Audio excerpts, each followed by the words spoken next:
Information. We create it and consume it every day. Information is such a natural part of our lives, we may not realize it's all around us. It can be a process when we inform others. It can be a product when it's recorded in some way for others to use. Information comes in many forms. It might be speech, text, audio recordings, video recordings, images.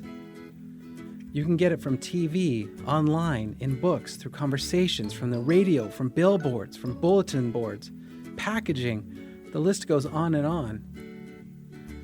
You start each day with what you know, then something comes up that requires new knowledge. But there's a gap between what you know and what you need to know, and this is a problem. More specifically, it's an information problem. To bridge the gap, you need more information. But what kind? From where? How do you find it? At this point, you can ask yourself questions to clarify your information needs. You might not know all the questions you should ask, but we'll talk more about that later. Once you have an idea of what kind of information might be useful, it's time to seek it out.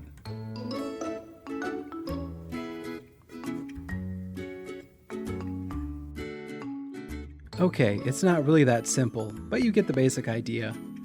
Let's look at what this process might look like in a real situation. One day you're going about your business when you have a sudden realization. What will you do? This sounds like an information problem. Time to consider your information needs.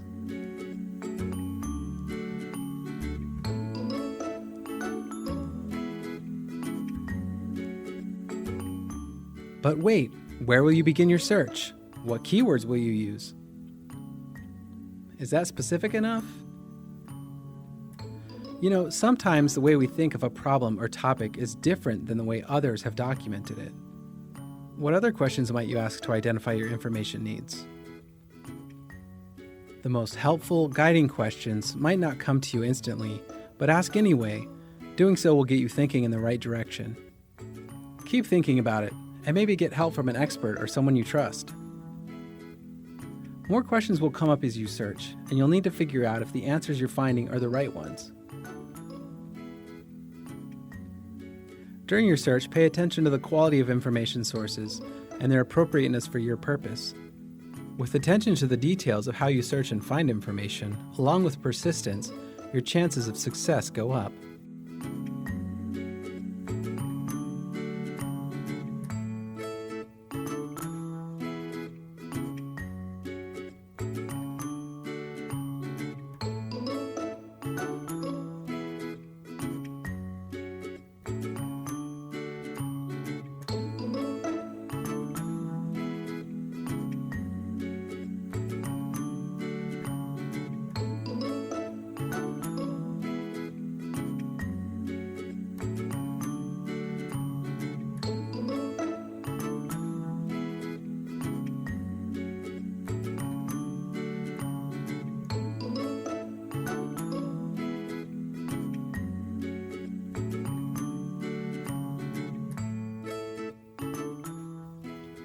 Awesome! You did it! Let's review how you got there. You know stuff, but then you need to know more. There's a gap between what you know and what you need to know. This gap creates an information problem. This leads to questions about what kinds of information you will need to solve the problem, to fill in the gap. These guiding questions help you determine your information needs. Then you seek out the information you need, paying attention to whether it's right and credible for your purposes. Searching can lead to more questions, so keep an open mind. Once you find the information you need, then you know what you needed to know. Problem solved, right? Well, in the real world, this process is more complex than what you see here, but this is the general idea.